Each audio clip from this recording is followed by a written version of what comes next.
और बड़ी जानकारी निकलकर सामने आ रही है अभिमुक्तेश्वरानंद सरस्वती से जुड़ी हुई। बता दें कि ज्योतिष पीठ के शंकराचार्य स्वामी अभिमुक्तेश्वरानंद से बड़ी जानकारी। स्वामी अभिमुक्तेश्वरानंद पर पॉक्सो केस दर्ज और मुकुंदनंद गिरी भी जांच के घेरे में। बड़ी जानकारी आपको दे दें कि कोर्ट के आदेश पर झूसी थाने में एफआईआर। बड़ी जानकारी निकलकर सामने आ रही कि नाबालिगों से जुड़े आरोपों की जांच शुरू और ऐसे में स्वामी अभिमुक्तेश्वरानंद पर पॉक्सो केस दर्ज और इसके साथ ही ये मामला जो है नाबालिगों के साथ कथित यौन शोषण के जुड़ा मामला है, जिसे अदालत के निर्देश पर दर्ज किया गया है। प्रयागराज की विशेष पॉक्सो अदालत ने उपलब्ध साक्ष्य और प्रस्तुत तथ्यों को देखते हुए पुलिस की मुकदमा दर्ज करने और जांच के निर्देश दिए हैं और इस प्रकरण में याचिका दायर करते हुए आरोप लगाए गए हैं संबंधित आश्रम में नाबालिग बच्चों के साथ अनुचित कृत्य हुए और जिनके समर्थन में एक सीडी सहित अन्य साक्ष्य भी प्रस्तुत किए गए हैं।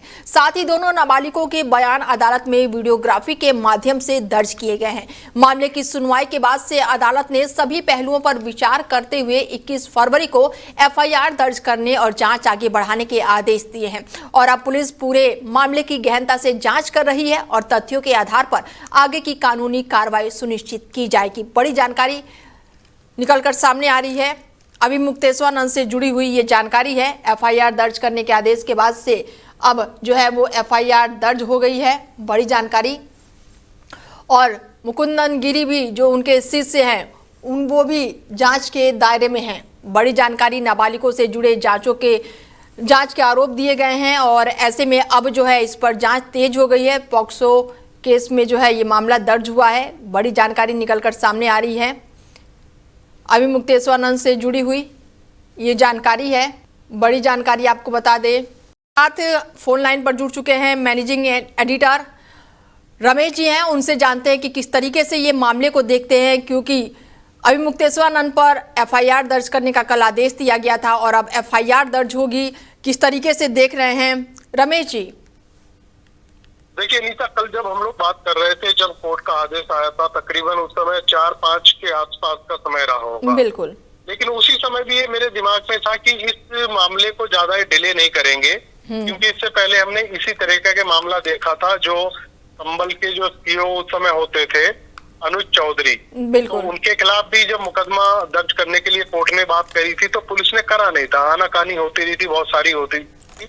लेकिन मुझे लग रहा था ये जो मामला है ना, इसमें तत्परता पुलिस दिखाएगी और वैसा ही हुआ, क्योंकि 4-5 बजे की घटना है और शाम देर रात लगभग 12 बजे के आसपास ही इनको एफआईआर दर्ज कर ली गई है।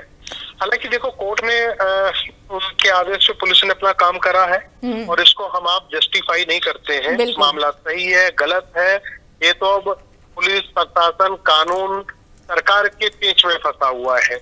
बिल्कुल। अब तो ये जांच के दायरे में आ गया है सर, तो क्या लग रहा है कि गिरफ्तारी होगी अभिमुक्तेश्वरानंद की इस मामले में? देखिए, मुझे लग रहा है एफआईआर जिसके ऊपर हुई है वो कोई सामान्य व्यक्ति नहीं है। बिल्कुल असामान्य व्यक्ति है, उनको भगवान का दर्जा दिया गया। जो शंकराचार्य होते हैं चारों मठों को, उनको कहा जाता है। लेकिन उनका एक बयान अभी आ गया है एफआईआर के बाद तुरंत। शंकराचार्य का जब बयान आया, उन्होंने कहा मामला फर्जी है।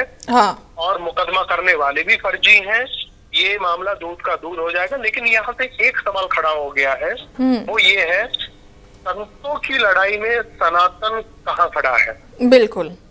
क्योंकि अगर योगी आदित्यनाथ जी की बात करें, साधु संतों की अगर हम बात करें, शंकराचार्य पीठ के जितने भी महामंडलेश्वर हैं उनकी अगर बात करें, इनका एक ही तो काम है कि हिंदू धर्म की प्रचार करना और सनातन को मजबूत करना और हिंदुओं को एक सूत में बांधना, यही तो है। बिल्कुल। लेकिन यहाँ से मुझे लगता है कि हिंदू जो धर्म है दो पक्षों में बट जाएगा।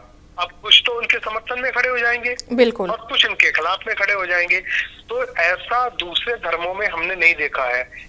ईसाई धर्म हो जाए, मुस्लिम धर्म, उसमें कभी उन्होंने अपने धर्म के खिलाफ लड़ते हुए आपने देखा है? नहीं देखा होगा कभी। ये सिर्फ हिंदू धर्म ऐसा है जहां हमारे अपने लोग ही लड़ रहे हैं आपस में। बिल्कुल। तो और ऐसे में सर, जैसे कि कल हमारी बात हुई थी तो आपने प्रयागराज का जिक्र किया था। उस समय आपने बताया था कि प्रयागराज मेले में भी काफी चीजें देखने को मिली थी। जो अलंकार अग्निहोत्री हैं उन्होंने उस समय इस्तीफा दे दिया था। तो क्या लग रहा है कि इस एफआईआर के बाद से अब यूपी की राजनीति में थोड़ा बहुत उठक पटक देखने को मिल सकता है? नहीं, थोड़ा बहुत नहीं, बहुत ज्यादा उठक पटक यहीं से देखने को मिला। जैसे आपने प्रयागराज का जिक्र करा, बिल्कुल, क्योंकि कहानी तो वहीं से उठी हुई थी ना भाई। माघ मेले में जब इनको स्नान करने नहीं दिया गया, इनके जितने भी शिष्य थे उनकी जटा को पकड़ के पुलिस खींच के ले जाती है, मारपीट होती है, दुर्व्यवहार होता है, तो तब से ही तो शंकराचार्य ने योगी आदित्यनाथ उनकी व्यवस्था, उनकी सरकार के खिलाफ मुखर होके बोलना शुरू करा है। बिल्कुल, चीजें तो वहीं से बिगड़ी हैं। अब जाहिर सी बात है अनीता, ये समझ लेना कि आज की डेट में अगर कोई सरकारों की कोई क्रिटिसाइज करता है, उनकी जब कोई आलोचना करता है ना, वो सुनना पसंद नहीं करती है। एक जमाना वो चला गया जब एनडी तिवारी जी होते थे, या मैं कहूँ कि 2 या 3 दशक पुरानी जब चीज होती थी, अगर सरकार की कोई आलोचना करता था तो उन आलोचकों का भी एक स्थान होता था, उनके खिलाफ एफआईआर दर्ज नहीं होती थी। वो जो कहते थे उस पे आइडेंटिफाई होता था, उन पे एनालिसिस किया जाता। लेकिन आज के समय में कोई भी सरकारें या मुख्यमंत्री, प्रधानमंत्री अपनी आलोचना सुनना पसंद नहीं करते हैं। जो आलोचना करता है उसके ऊपर इसी तरीके की चीजें होती रहती हैं। हालांकि ये बहुत पॉलिटिकल मामला हो गया है। मैं बिल्कुल धर्म से नहीं जोड़ रहा हूँ, मैं व्यक्ति विशेष से नहीं जोड़ रहा हूँ। ये मामला सीधे सीधे राजनीतिक हो गया। एक व्यक्ति ने नेता के ऊपर कुछ लांछन लगाए, कुछ कहा, उन्होंने आनंद फानंद में उनकी कुंडली खोद दी, पुराने मामले निकल आए और उनके ऊपर एफआईआर दर्ज हो गई। इतना भर है, इसमें ज्यादा कुछ नहीं है। बिल्कुल सर। ऐसे में सवाल एक मेरा और है आपसे कि राजनीति को बहुत करीब से आप जानते हैं, तो क्या लग रहा है कि आने वाले चुनाव में यूपी में बदलाव होगा कुछ? नहीं, इसका बैड इफेक्ट तो पड़ेगा, इसमें कोई दो राय नहीं है। दूध की तरफ पानी की तरफ साफ है, क्योंकि यूजीसी का जो मुद्दा आया है और ये वाला मुद्दा है। क्योंकि यूजीसी का जो मुद्दा आया था उससे ब्राह्मण जितने भी हैं भारतीय जनता पार्टी से नाखुश हुए हैं। ये कहने की बात नहीं, ये तथ्यात्मक चीज है।